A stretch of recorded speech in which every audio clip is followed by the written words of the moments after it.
Hey everyone, welcome back. I am Julie of Julie's Plans. Today I'm going to talk to you about my 2021 planner stack.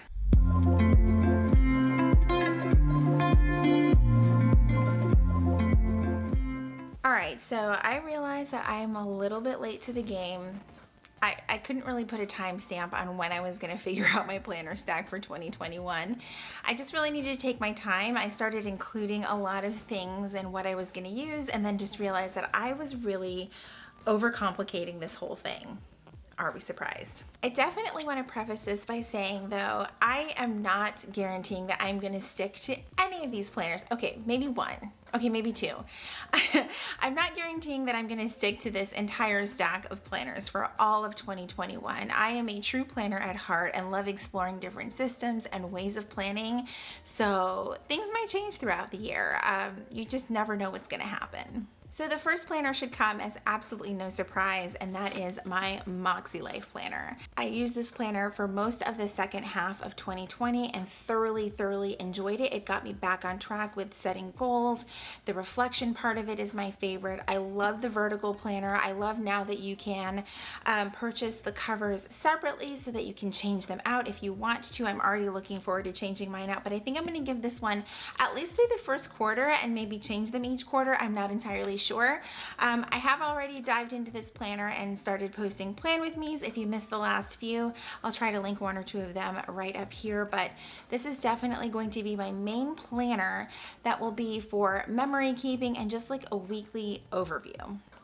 And again, it also includes a goal setting piece of it integrated with the planner. So that's one of the things that really drew me to this one, is that I don't have to go into a separate book when I want to look at my plans for the year. So I'm really excited to keep using this planner for 2021. And this is probably going to be the one that will be my main planner and the one that I use for the whole entire year.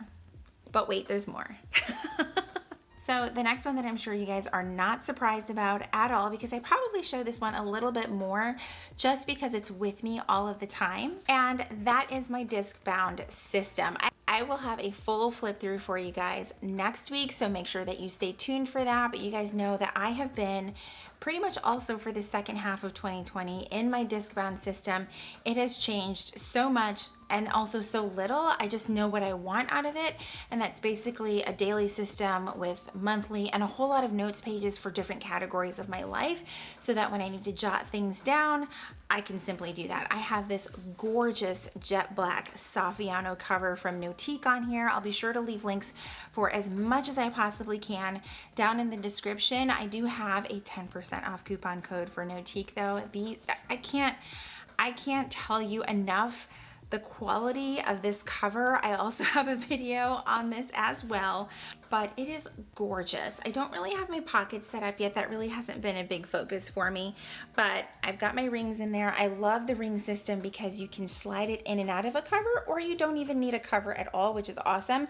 And it's just like having rings, except for the part that you can actually turn this book on itself, which is one of the reasons that I kept going back to it. I tried A5 rings for about a minute, and the fact that I had to keep taking pages out instead of being able to fold the pages back on itself to write easier was like a big no for me. This is as close as you can get to a spiral, but being able to take pages in and out as you want. And like I said, it's really just going to have a monthly section, some notes for different areas of life when I want to jot things down, and that's pretty much the gist of it, because I love having it with me and I'm constantly writing things down. So this one is probably one of the two that is going to stay for all of 2021, and I'm so excited for it. All right, next up, this planner. It's a planner, and I purchased it thinking I was going to use it like a planner, and then I had a quick reality check and realized that it wasn't something that I could give my time and energy to in the way that I thought I could. But I spent the money on it, and I'm going to kind of repurpose it for something else, and that is a Leuchtturm bullet journal. Yes, for 2 seconds I thought that I was going to bullet journal, and I quickly realized I honestly don't want to give it the time, if that makes sense. So, but I was like, I already bought this book and there are some things that I want to take notes for aside from having them in my planner. And this is going to be kind of for the notes for the books that I'm reading in the morning and in the evening. So it's going to be part of my morning basket. And that is also another upcoming video. So keep an eye out for it. But this is basically going to be a journal slash mindfulness and meditation type place to brain dump all of those things when I'm having those moments where I'm sitting down and reading those books that I'm just kind of working on for personal development purposes. So that's what we're going to do with that. So the next planner I've actually been using since last September, and it is my Plum Paper monthly planner, and this is the one that I am using for content planning. I love this thing. You guys know I love Plum Paper. I have talked about them frequently over the last year or so, and I love the way that you can personalize and customize everything down to even like the colors that are on your cover, which is great, and even some of the print inside the planner itself. So I actually started toying with the idea of trying something different for content, and it started to get really overwhelming, and this type of system has always worked for me. I don't always show it just because it does have a lot of personal things for my business in here, but essentially it is just a monthly layout with some notes pages in between. And I do have this tracking chart that I like to use for my videos every month. I'm going to try and find one that is blank, but it pretty much looks like this, and I might have to take a separate shot of it, but I just put the month and then the processes that I take for my videos. The name of each video goes right here, and then across I just kind of check it off as I complete each of the tasks. So this has really been working for me for quite some time. I used a monthly deluxe Erin Condren. I got my covers all backwards.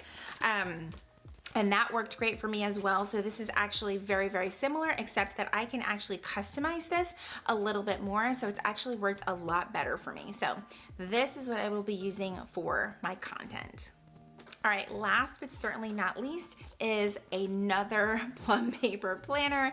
This is a 7x9 vertical priorities planner. I got this one not really knowing what I was going to do with it. It was more like I just wanted to kind of take a look at the vertical priorities layout in person and see what I thought of it. I was actually going to do a review video, and then the second I saw it, I started kind of planning in it and playing around with it. And then it kind of hit me last week that this would make a great health and wellness planner. Just the way that the pages are broken up, and I'll try to insert a little bit of a B-roll right here for you guys to kind of take a closer look. But just the way the layout is laid out, it seems to be a system that would work really, really great for health and wellness. I'm still trying to figure out exactly how I will use the columns in each page.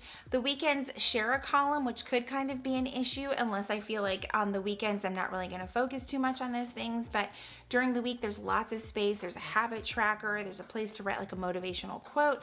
Overall, I think this layout is great for health and wellness. This is something that I'm going to try. I'm not really going to hold on and say this is my absolute only health and wellness planner I will use for all of 2021. But this is something that I definitely want to give a shot, at least for the first quarter of 2021, and see how it works for me. All right, everyone, so that is it for my 2021 planner stack. If you guys have any questions about any of the items that I mentioned, feel free to ask down below in the comments. I would love to hear from you guys what you are using for your planner stack or your system for 2021. Leave a comment down below. All right, guys, that is it for today's video. Thank you so much for joining me. If you like this video, please be sure to give it a thumbs up. Subscribe if you haven't already. If you're already subscribed, make sure that you click that red notification bell so that you know when my videos are posted here on YouTube. As always, thank you guys so much for watching, and I will see you in my next video. Bye, everyone.